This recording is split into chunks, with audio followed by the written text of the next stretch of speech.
Hello, everybody. I'm Sean, and today I want to talk about the limit to therapy.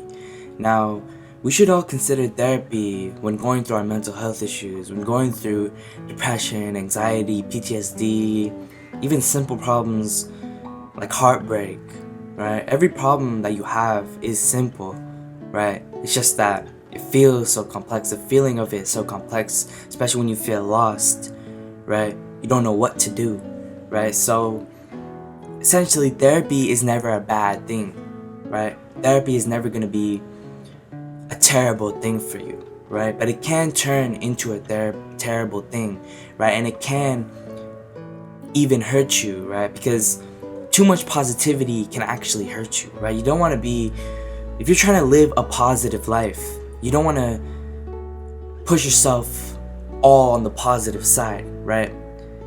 And if you don't want to do that, you shouldn't put yourself all on the negative side, right? No, it's all about having balance, and true balance is just past the positive and negative, and it's completely natural because you're just fully balanced out, right? You don't have to think about balance, right?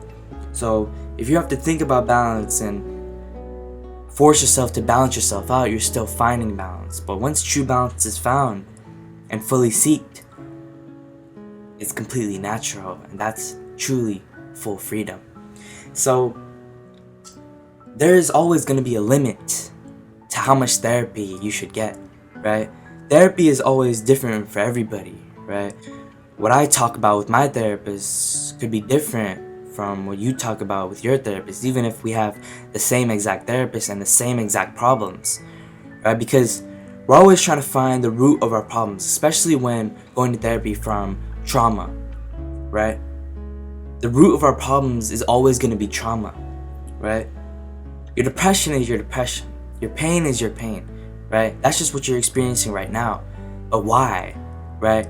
The root of the problem is your trauma, is the origin of your depression, right? That's essentially what is a very big part of therapy, right? Is what they're trying to figure out, right? They're hearing what you're saying, what's manifesting, right? But they're trying to figure out the latent content, right? What's going on in your brain, what's causing you to say what's manifesting, right? They're listening to the manifest content to figure out the latent content, right? So what you speak is right now what's going on, right? But your therapist will find out the roots of the problem, which is your trauma, which is the past, right? Which is the origins of the problem, which is going on back here, right? So therapy is so different for everybody because there's such a vast variety of types of therapy that a therapist could approach you with, right? Even not necessarily the type of therapy that they could approach you with, but the type of approach that they could come at you with, right? Like they could choose to be more direct or take it slow or take it at a certain pace, right? There's so much of a art and science mixed behind therapy, right?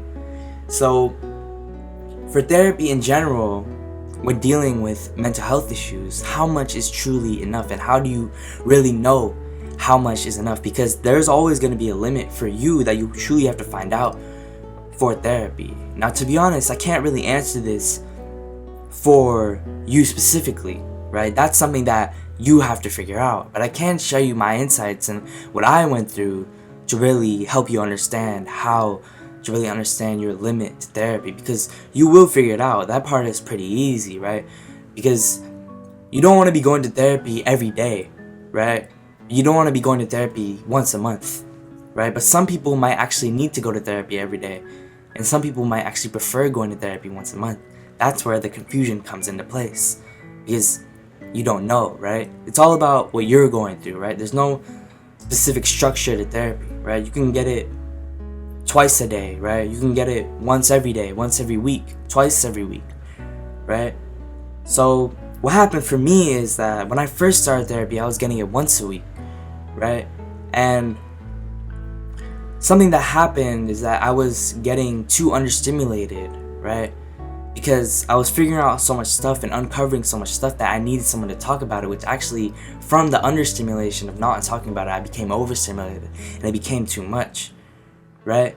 So that's when I needed to go to twice a week, right? with therapy, which I'm doing right now, and I'm going to therapy twice a week, so I'm able to talk about my problems and have a true balance, right? But at first I thought twice a week was going to be too overstimulating, because a lot of times through therapy, right, talking about your trauma so much, focusing on all your trauma, right, it's all about the pace you go, right? You don't want to go too fast and be so over aroused, but you don't want to go too slow and be so understimulated, right? You have to find the right pace, right? So even if you're going every day, even if you're going to therapy every single day, that doesn't necessarily mean that every single day you're focusing on all the trauma, right, and all the pain that you're going through. No, right? So the limit to therapy is not necessarily how many times you go, or how much, days you go a week, or how many days you go a month, right? It's not about that. You could go every day or go twice a week, and it could still possibly be the same thing if you choose it to be, right? Because if you go every day and you're talking about your therapy, right, and you're talking about your problems, right, you might have to take it a little bit slower, but you also might need to take it a little bit faster if you need it every single day, right? It will naturally just go faster if you need it every day versus like once a week, right? So how much is really enough? You only know how much therapy is enough for you once you figure out your stimulation, right, and your arousal levels from therapy, right? If you talk about it too much, right, even just talking every day, even if you're not talking about, a lot of problems, right, you're just taking it slow at a right pace, but still doing it every day or very often can be too much, right? So it's all about finding a balance, right? You don't want to, like I said, you don't want it to be too much, but you don't want it to be too little, right? It's all about finding a balance, and that is really how you find your limit to therapy, right? Because when you're uncovering repressed memories on your own, even then, that's self-therapy, right? You don't want to do too much, right? If you're someone who has some sort of practice in their life, right, it's not about doing too much, right? If you're someone who studies, right, you don't want to do too much, right? There's always going to be a limit to how much you can do, right? So for therapy, it's the exact same thing, right? You don't want to overstimulate yourself and do too much, because sometimes it's important to just chill and lay back, right?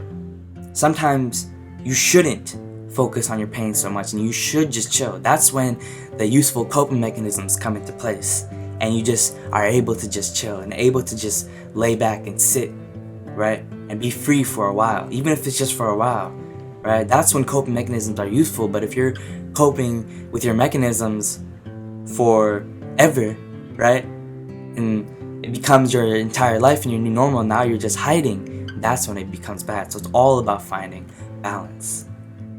So yeah, but that's it for the video. Subscribe, and I'm out.